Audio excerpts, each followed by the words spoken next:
यीशु मसीह के मधुर और मीठे नाम से आप सबको जय मसीह।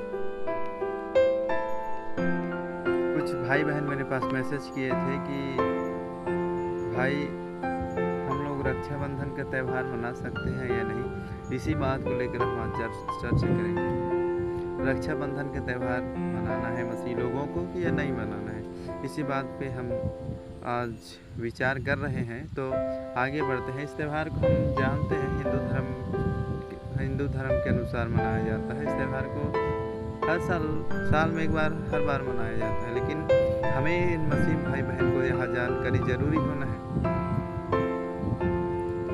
कि यह त्यौहार क्यों और किस कारण से मनाया जाता है। क्या मसीह में यह शिक्षा है? मैं अपने भाई बहन से पूछना चाहूँगा, क्या मसीह में यह शिक्षा है? नहीं है, क्योंकि हम जब मसीह में जब परमेश्वर ने हमें यहाँ 10 आज्ञा दिया है तो उस आज्ञा को याद करें।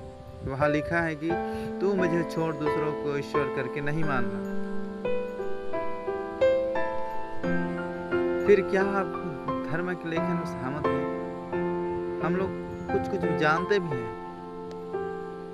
हाँ, यहाँ रक्षाबंधन के त्यौहार यहाँ परमेश्वर ने हमें बोला है कि तुम मुझे छोड़ दूसरों को ईश्वर करके नहीं मानना। लेकिन इस त्यौहार को किसके नाम से मनाया जाता है मालूम है क्या?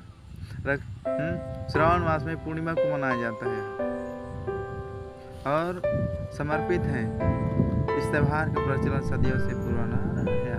भाई बहन का त्यौहार है। इस दिन भाई बहन एक जगह इकट्ठे होते हैं, बहन लोग, और भाई के कलाई में राखी बांधते हैं।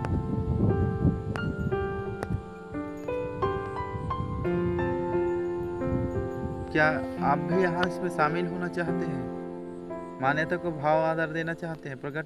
क्या अब कैसे विश्वासी हो? क्या आपको परमेश्वर पर भरोसा नहीं है? क्या मसीह में यहाँ शिक्षा पाई गई है? अपना भरोसा मनुष्य पर रखें या परमेश्वर पर।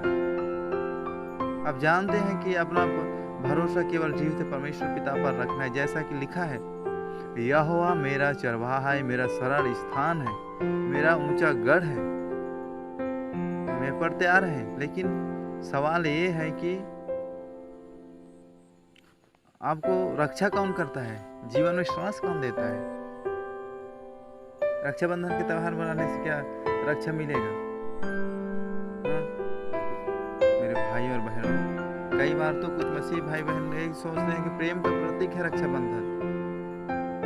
रक्षाबंधन से क्या प्रेम का प्रतीक है भाई? क्या प्रेम क्या हम जब कलाई पे राखी बांधने से ही भाई बहन की रक्षा कर सकता है, या वैसी एक ही है जो उसी में प्रेम प्रतीक हो सकता है? उसी को साबित कर सकते हैं क्या राखी बांधने से?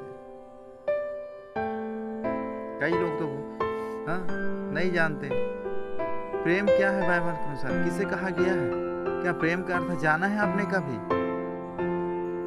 मसीह के चाल चलन में आज्ञा है कि वह सब करे, लेकिन जो पुराने मसीह में आए हैं वही कर रहे हैं। क्या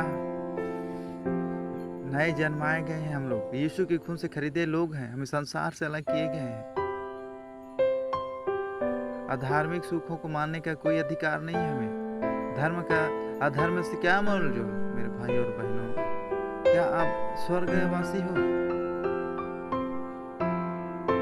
क्रूस उठा के चलने वाले लोगों में से हैं आप, तो यह काम आपको शोभा नहीं देता है।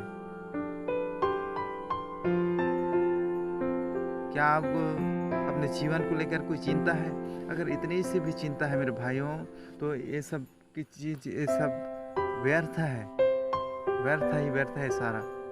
अपना जीवन की पुस्तक से आप अपना नाम हटाने जा रहे हो। बहुत बड़े जीवन की बहुत बड़ी गलती करने जा रहे हो। क्या आपको स्वर्ग में प्रवेश नहीं करना है? क्या आपको लगता है कि ये आपका मर्जी सही है और ये इससे आप स्वर्ग या अनंत काल के जीवन में प्रवेश मिलेगा? आप विचार करें कि क्या यहाँ रक्षाबंधन आप जो है, जैसा भी है, विचारों से मानते हैं? क्या आपको इन क्रियाओं से प्रभु यीशु मसीह प्रसन्न होगा? इस त्यौहार को आपको मनाने से क्या परमेश्वर खुश होगा? क्या आप नहीं जानते हैं आपका परमेश्वर जन्म रखने वाला है? नहीं किताब में पढ़ते हैं। जब हम नाहुम की किताब में हम पढ़ते हैं, हम किताब वहाँ जब पढ़ते हैं नाहुम की किताब में, तो परमेश्वर जलन रखने वाला यहोवा परमेश्वर है। क्या आप नहीं जानते कि आप परमेश्वर जीवित परमेश्वर है, और वह नहीं चाहता कि आपके लोग उनके लोग किसी भी प्रकार की गलती ना करें, अज्ञानता से ही क्यों ना हो। जिन बातों की आज्ञा नहीं है उन सबको करना पाप है। वचनों में लिखा है कि परमेश्वर कहता है, मेरे ज्ञान के ना होने से मेरी प्रजा नाश हो रही है। क्या आप नहीं जानते जीवित परमेश्वर को हाथों में पड़ना भयानक बात है। आप चाहे कोई भी काम करो, परमेश्वर की इच्छा और परमेश्वर के अनुसार करो, परमेश्वर की आज्ञा के अनुसार करो।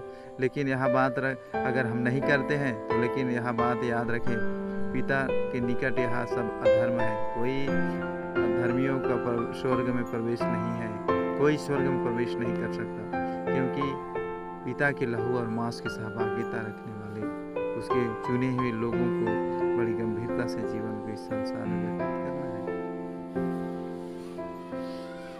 कुछ भी हो, जब यीशु को पहन लिया है तो फिर मुड़कर वापसी का जीवन जीने का क्या अर्थ है? आपको पता है। सचेत रहो, ये दिन बहुत भयानक दिन है मेरे भाई और बहनों। अभी भी वक्त है, विचार करें। अब इसकी इच्छा से चलते हैं, किसको प्रसन्न करना चाहते हैं? क्या परमेश्वर को प्रसन्न करना चाहते हैं अपनी इच्छा को? अब समय बहुत नजदीक पहुंच गया है, निकट है। मैं आशा करता हूं आप समझ गए होंगे। परमेश्वर आप सबको आशीष दे। सबको जय मसीह।